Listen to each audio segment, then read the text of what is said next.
subscribe.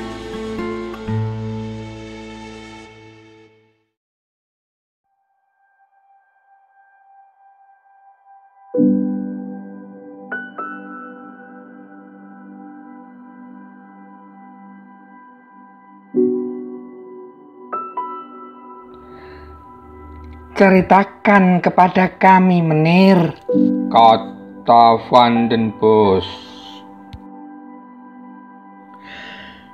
Diponegoro dan Kiai Mojo saat itu memang sering berselisih paham. Di samping latar belakang yang berbeda sebagai kaum bangsawan dan kaum santri, mereka juga berasal dari wilayah kebudayaannya semakin terpisah sejak perjanjian Giyanti. Diponegoro, orang dari kawasan Mataram di Yogyakarta. Kiai Mojo berasal dari wilayah Pajang di Surakarta. Ketidakcocokan satu sama lain itu juga merembet ke para pengikut mereka, kata Deko. Apa yang pernah Menir catat sebagai keberhasilan dengan memanfaatkan pertentangan laten itu? Kata Van den Bosch. Kemenangan kita dalam pertempuran Gawok 15 Oktober 1826, Menir. Sebenarnya Diponegoro sudah mengonsentrasikan kekuatan yang sangat besar untuk menaklukkan Surakarta ketika itu, tapi mereka kehilangan momentum karena perdebatan yang berlarut-larut tentang strategi perang dan timbulnya saling curiga di antara kedua tokoh itu. Kiai Mojo menghendaki perang total dan penghancuran Surakarta hingga dia dituduh menyimpan kepentingan pribadi atas wilayah Kasunanan itu. Sementara Pangeran Mangkubumi mengingatkan Diponegoro bahwa keraton itu dibangun dengan penuh rasa hormat oleh kakek buyutnya, Hamengkubuwono I, saat masih menjadi pangeran untuk Raja Mataram yang juga kakaknya Susuhunan Pakubuwono II. Tentu saja juga karena Diponegoro menyadari meski Sunan yang sekarang Pakubuwono VI menyatakan mendukung Belanda, di belakang sesungguhnya raja ini banyak memberi sokongan pada perjuangannya, terang Deko kemudian. Kalau menurutku Pakubuwono VI ini nanti juga perlu kita beri tindakan keras. Tapi nanti setelah Diponegoro kita ringkus, potong Van den Bosch. Lanjutkan, Menir Jenderal. Siap, Menir. Kiai Mojo konon pernah mengusulkan membagi kekuasaan tanah Jawa ini pada 4 aspek: ratu, wali, pandita, dan mukmin. Ratu adalah raja, wali berarti pemimpin penyebaran agama Islam, pandita artinya seorang cendekia untuk dimintai pertimbangan, dan mukmin artinya orang yang beriman semata. Dia meminta Diponegoro hanya mengambil salah satu dari keempat fungsi itu dan menyatakan bila pangeran itu mengambil peran ratu, maka dia sendiri akan melaksanakan tugas sebagai wali dan memegang kekuasaan agama secara mutlak. Diponegoro yang memandang dirinya sebagai pewaris Raja-Raja Mataram yang memegang kekuasaan dunia maupun agama secara penuh tentu saja keberatan. Sebagai gantinya, Diponegoro menawari Kiai Mojo jabatan sebagai penghulu atau mufti kerajaannya. Tapi Kiai Mojo menolak dengan alasan dia bukan berasal dari keturunan para penghulu.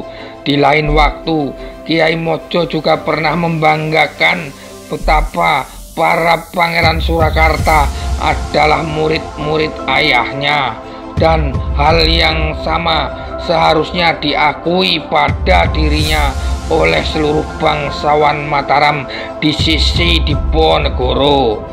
Agaknya Diponegoro makin jengkel setelah itu ketika Kiai Mojo mengingatkan Diponegoro tentang Raja Demak yang patuh kepada para wali songo.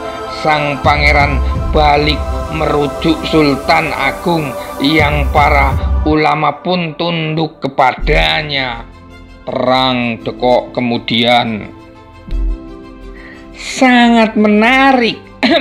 Hell interesting, kata Van den Bos. Dekok pun melanjutkan, para bangsawan di sekitar Diponegoro pada umumnya kurang suka dia bergaul terlalu banyak dengan para santri. Bagaimanapun juga mereka memandang kaum santri tidak akan bisa memerintah negara, sebab mereka hanya mencari keuntungan jangka pendek.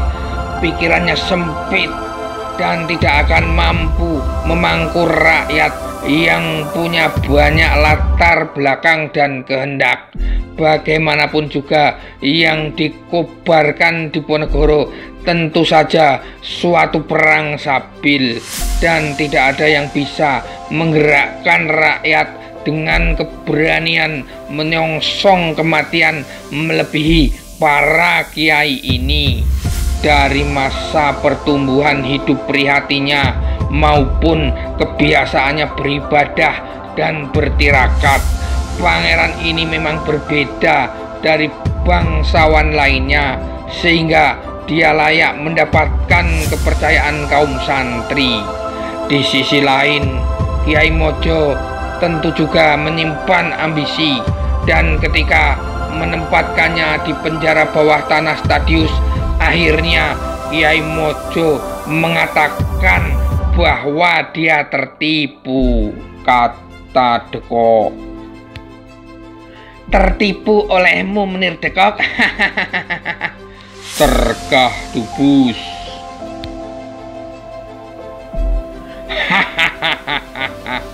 Itu juga si Menir. Tapi yang dia maksud di sini adalah bahwa dia dulu mau bergabung sepenuh hati dan mendukung habis-habisan perjuangan Diponegoro, karena pangeran itu menjanjikan untuk memulihkan keluhuran agama Islam di tanah Jawa.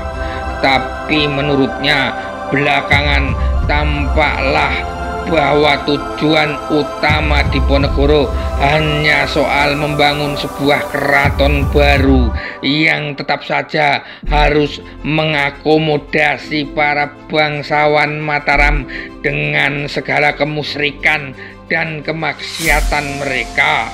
Sang pangeran menurutnya juga masih menginginkan tujuan-tujuan duniawi dan melakukan pelanggaran-pelanggaran syariat, kata Dekok. Semakin menarik, kata Van den Bos. Dekok pun melanjutkan, Pengakuan Kiai Mojo ini menurut ajudan saya, Mayor Destur, harus dicermati ulang, ujar Deko. Sebab menurut beberapa laporan justru Kiai Mojo yang mendorong-dorong agar Diponegoro segera mau ditasbihkan menjadi sultan dan sempat membujuknya untuk dibangunkan sebuah keraton di Pengasih di sebelah barat Sungai Progo. Jadi dalam soal kesetiaannya pada tujuan bersama untuk membangun keluhuran agama Islam di Jawa, Diponegoro menurut saya tidak diragukan, Menir. Nah, barangkali justru Kiai Mojo ini yang menipu kita, kata Van den Bosch. Maksud Menir? Tanya Deko. Dia telah membuat kita berdua Menir Dubus sebagai pemimpin administratif tertinggi dan Menir Dekok sebagai pemimpin militer tertinggi mengira bahwa Diponegoro hanya menuntut sebuah wilayah kerajaan untuknya. Dan dengan pendekatan itulah kalian mencoba untuk mengakhiri perang dan bernegosiasi dengan pangeran itu. Padahal sebenarnya Kiai Mojo sangat tahu bahwa sang pangeran betul-betul tulus berjuang untuk agama. Karena kesalahan pandangan kalian yang bermula dari pengakuan Kiai Mojo, inilah perang berlarut-larut hingga kini dan membangkrutkan kita. Jangan-jangan Kiai Mojo ini tersenyum-senyum di pengasingannya sambil mengejek kita dan terus mendoakan pangerannya. Godverdome, kata Van den Bosch. Godverdome, seru Deko. Godverdome, seru Dubus kemudian. Deko pun berkata, dan seperti yang dilaporkan Kliren kepada saya, Diponegoro meyakini kalau dia bisa bertahan dalam 1 tahun 2 tahun ke depan, maka kita yang akan kehabisan sumber daya dan pada akhirnya dia akan menang. Begitukah, Verdome? Ya, dengan kata lain, Kiai Mojo telah memasukkan racun ke dalam pikiran kita sehingga kita selalu salah langkah. Itu dia lakukan untuk membantu Diponegoro agar dapat terus bertahan hingga kita kehabisan daya dukung finansial. Dan kita sekarang memang di ambang jurang itu, kata Van den Bosch. Gila, saya bahkan tidak berpikir ke sana, Menir. Sudut pandang Anda memang sungguh luar biasa, Menir Van den Bosch, kata Dubus. Itulah agaknya yang menjadi takdir saya, Menir Dubus, mengakhiri perang ini karena saya punya sudut pandang yang tidak kalian punya. Nah, saya juga tertarik pada soal bagaimana Menir Dekok menipu Kiai ini, tanya Van den Bosch. Ketika perundingan dengan Kolonel Kliren gagal, saya memerintahkan Letnan Kolonel Rupp dan Mayor Desturz untuk terus membuntuti rombongan Kiai Mojo dan berhasil menjebak dia beserta 700 pengikutnya di Kembang Arum. Saat itu mereka terkepung. Mereka membaca ayat Al-Quran serta salawat bersahutan dan menyatakan siap mati. Akhirnya Residen Kedua Menir F.J. Falk berhasil membujuk kiai itu untuk ikut bersamanya ke Salatiga menemui saya. Di bawah kawalan ketat, perlahan senjatanya berhasil kami lucuti dan kami yakinkan dia untuk membawa 60 pengawal saja, sebab dia akan diantar menemui Gubernur Jenderal guna menyampaikan kehendak-kehendak Diponegoro maupun dirinya yang ingin menegakkan satu balat Islam. Dia juga menyampaikan bahwa setidaknya dia ingin Belanda mengakuinya sebagai pemimpin agama seluruh Jawa serta memberikan jaminan dan fasilitas untuk itu, kata Deko. Dan selama berminggu-minggu kau menempatkannya di penjara bawah tanah Stadius yang gelap dan mengerikan itu, Menir. Kejam sekali mengingat konsesi besar-besaran yang kau berikan pada Sentot baru-baru ini, yang dengan terpaksa aku setujui. Mengapa perlakuanmu berbeda sekali kepada keduanya? Dubus masih mencoba mencari celah untuk sedikit menjatuhkan Deko.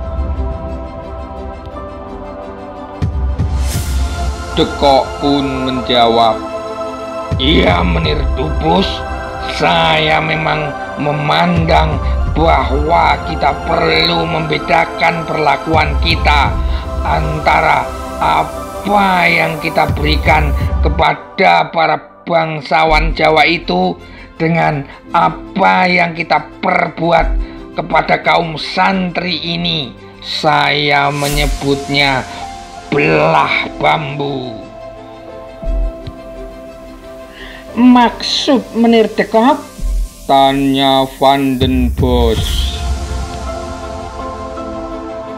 Menir Van den Bosch pernah memperhatikan budak-budak Tuan Gubernur Jenderal Dendels di istana ini dulu saat mereka membelah bambu. Mereka melakukannya dengan menginjak satu bagian dan mengangkat bagian yang lain, kemudian dengan mudah menariknya hingga terbelah sampai ke ujung.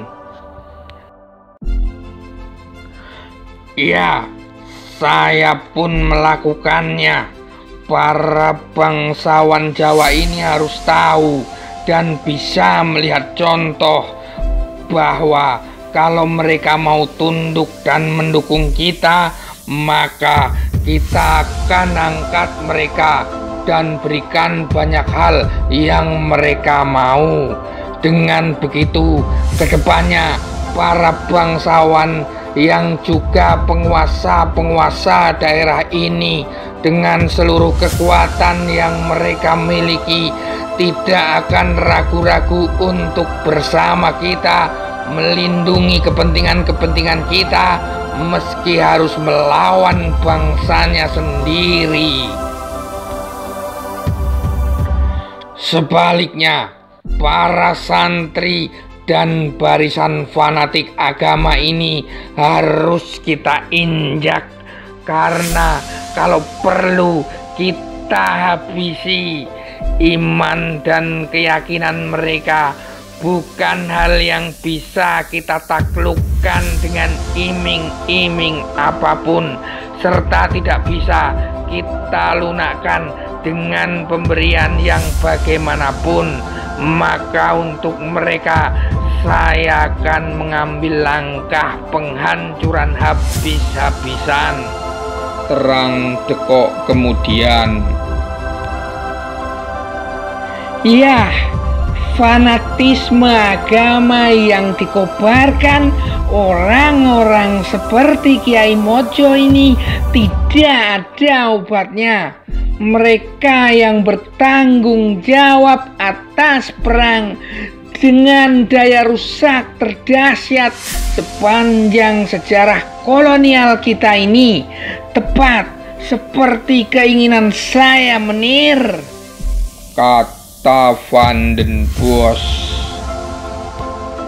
Luar biasa bagus. Terima kasih banyak tuanku. Sampai di sini saya ingin menyampaikan terlebih dahulu 5 langkah pendekatan sosio-militer yang telah saya lakukan. Dan puji Tuhan, sejauh ini hasilnya kita mengalami kemajuan yang signifikan. Pertama, mempererat hubungan dengan Kesultanan, terutama melalui Riksbestirter yang sangat kooperatif dengan kita, Tuan Danurejo IV, yang juga adalah kakek Sultan Hamengkubuwono V dari sisi ibu. Tujuannya agar para pangeran dan pejabat tinggi tidak ada lagi yang menyeberang ke pihak Diponegoro. Yang kedua, mempererat ikatan politik dan militer dengan Surakarta, sehingga Sunan Pakubuwono VI dan Adipati Mangkunegoro II tetap setia kepada kita. Legiun Mangkunegaran sejauh ini sangat bisa diandalkan menjadi pelapis utama angkatan perang kita. Hanya memang Sunan yang agak angin-anginan itu selalu perlu diwaspadai, karena dia pasti akan berbalik mendukung Diponegoro jika terdapat tanda-tanda kemunduran kita. Sejauh ini syukurlah dia tidak berani bertindak terlalu jauh. Yang ketiga, saya memfokuskan diri untuk merebut kembali semua daerah di wilayah Mataram yang dikuasai Diponegoro, wilayah inti yang mengelilingi Keraton Yogyakarta sejauh bentangan antara Gunung Merapi dengan Laut Selatan, serta antara Sungai Opak dengan Sungai Progo ini adalah kunci yang sangat penting. Rakyat pada umumnya akan melihat bahwa siapa yang menguasai daerah itu, maka dialah yang akan menang dan sepatutnya didukung. Yang keempat, atas perkenan Menir Dubus, saya telah merestorasi sistem pemerintahan sipil dengan pendekatan semi militer yang efektif, agar kondisi ekonomi rakyat yang macet segera dapat dipulihkan dan mereka yang tinggal di wilayah pemberontak mau bergabung kepada kita. Dan yang terakhir, saya telah mengerahkan 11 koloni gerak cepat tentara kita untuk mengurung sisa kekuatan Diponegoro di pegunungan sempit antara Sungai Progo dan Bogowonto. Disitulah kita isolasi dan lucuti mereka, dan kalau perlu tempat itu akan menjadi suatu morbid, suatu killing area padang pembantaian yang mengakhiri perang terkutuk ini.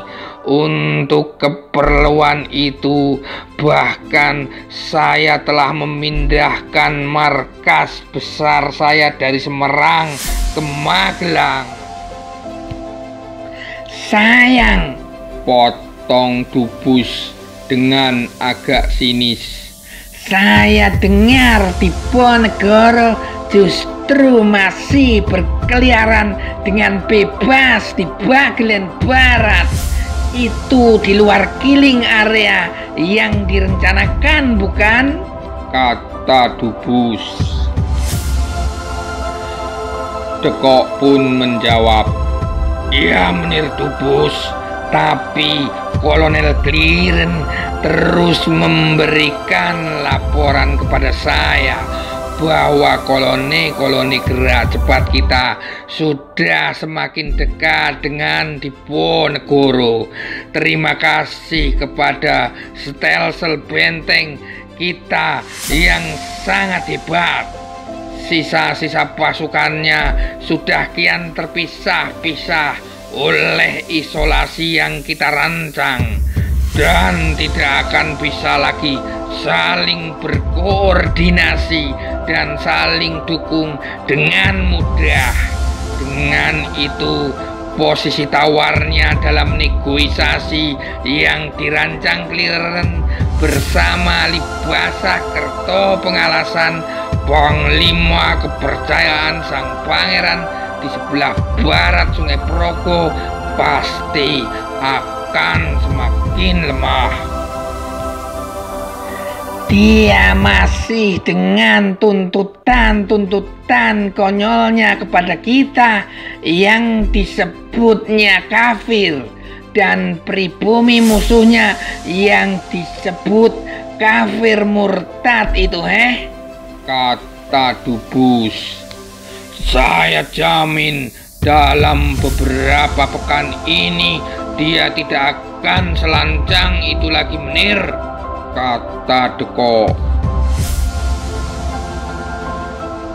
Van den Bosch kemudian berkata, "Sebelum ini saya sangat keras menentang langkah perundingan, Menir Dekok. Saya membawa kehendak mutlak yang mulia raja bahwa penjahat ini harus dilenyapkan berapapun harga yang harus kita bayar untuk itu. Dan sekarang, setelah mendengar seluruh situasi lapangan, apa yang harus saya katakan? Setidaknya Menir harus mencatat bahwa semua orang di Eropa, dari yang mulia Raja Willem hingga menteri untuk tanah jajahan dan seberang lautan, pasti tidak akan menyukai hal ini. Jadi Menir telah memberi izin kepada saya untuk melakukan segala hal yang diperlukan, tentu dengan tujuan paripurna yang sama, yakni diakhirinya perang, kata Dekok.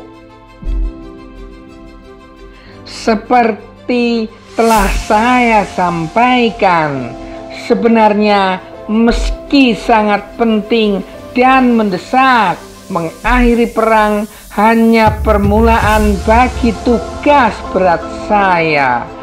Saya telah bermimpi bahwa seusai perang kita bisa mengambil wilayah luas yang subur yang semula milik Kesultanan dan Kasunanan. Jika ditambah dengan wilayah yang kita kuasai di Priangan, Sumatera dan Sulawesi, maka tersedialah lahan yang luas dan tenaga kerja yang bisa kita atur untuk menanam komoditas perkebunan yang harganya tinggi di dunia. Yang membuat bangsa kita datang ke negeri ini adalah rempah-rempah. seperti lada, pala, dan cengkih. Tapi sejak saat ini kita akan menjual kepada dunia apa yang mereka beli dengan harga mahal.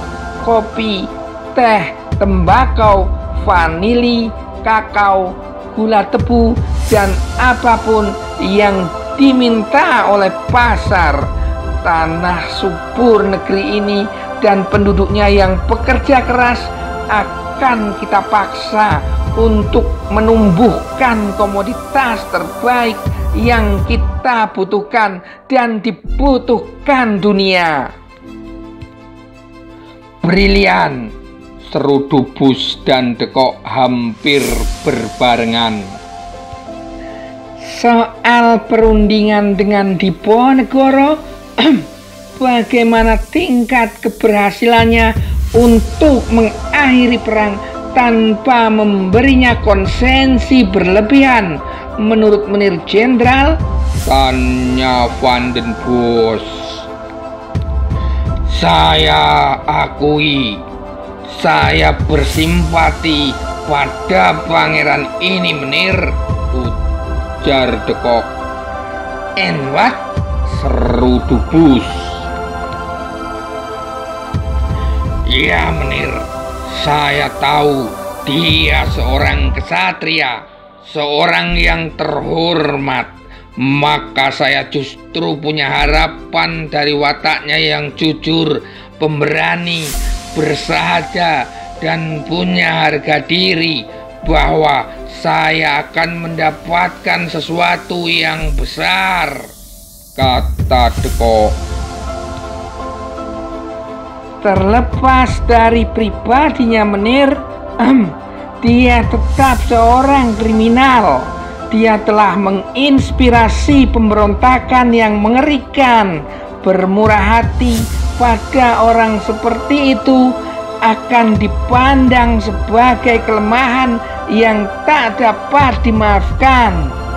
Apa kata dunia jika kita menuruti banyak hal dari orang yang telah kita hantam dengan sedemikian keras hingga menjadi pelarian di hutan-hutan dengan hanya ditemani dua pengikutnya, kata Van den Bosch. Saya akan catat itu, tuanku. Saya akan perhatikan sungguh-sungguh hal itu, kata Dekok. Menir Dubus sepertinya ingin menyampaikan sesuatu. Van den Bosch memperhatikan wajah sang mantan komisaris jenderal. Saya sudah tidak punya wewenang apapun, Menir Gubernur Jenderal. Tapi andai diizinkan, saya masih ingin menuntaskan sebuah misi yang kini saya titipkan kepada Kolonel Clearen. Hanya jika diizinkan, Menir Gubernur Jenderal, kata Dubus. Saya ingin dengar. Apa itu? Kata Van den Bosch. Dubus pun berkata, kebetulan saya mendapat laporan bahwa Tuan Patih Danurejo dan Tuan Tumenggung Wironegoro rupanya memiliki misi dengan sasaran yang sama. Misi itu akan dijalankan oleh Kapten Brecher, salah satu perwira husar terbaik kita, dan Kapiten Jos dari kesatuan Hulpetruppen. Maka saya pun sangat berharap bisa menitipkan keinginan saya untuk mereka tunaikan. Ini juga yang dipesankan Van Gien kepada saya sebelum pulang ke Nederland dalam keadaan terluka kakinya. Tentang komandan Diponegoro yang bernama Basah Kotip, basah Nurkandam dan teman-temannya itu? Tanya Dekok sambil menyeringai. Presimen Menir, hanya sebuah dendam lama yang saya akan tentram pulang ke Nederland. Seandainya dia bisa saya tuntaskan, saya rasanya akan rela-rela saja atas penyitaan aset-aset saya seperti yang Menir van den Bosch kehendaki, asalkan bocah-bocah ini bisa kita habisi, kata Dubus. Mengejutkan kalau Menir Dubus sampai seserius ini. Dendam apakah itu? Tanya Van den Bosch. 20 tahun yang lalu, iya, 20 tahun yang lalu di Istanbul, Menir, salah satu penjualan terbesar yang pernah saya akan nikmati sepanjang sejarah perdagangan senjata, pembayarannya dibatalkan oleh orang bernama Basah Kotip itu. Alasannya karena atasannya Perdana Menteri Alemdar Mustafa Pasha telah tewas dalam insiden pemberontakan Janisari. Semua barang saya pun musnah, dia katakan, karena ledakan di rumah sang Grand Vizier. Tetapi ada kabar menyatakan sebagian barang-barang itu masih ada dan ternyata kemudian dibawa ke Jawa oleh mereka lalu digunakan untuk mempersenjatai pasukan Diponegoro yang melawan kita ini, kata Dubus. What? Godverdomme, kata Van den Bosch. Het is gektot, kata Dubus. Gila bukan? Kata Dubus lagi. Saya dukung sepenuhnya penuntasan misi itu, Menir Dubus. Lagi pula orang-orang seperti Basah Kotip, Nurkandam dan rekan-rekan Turki maupun Arabnya ini adalah bagian dari pengobar perang berdasarkan fanatisme agama yang perlu kita basmi sampai ke akar-akarnya, kata Van den Bosch.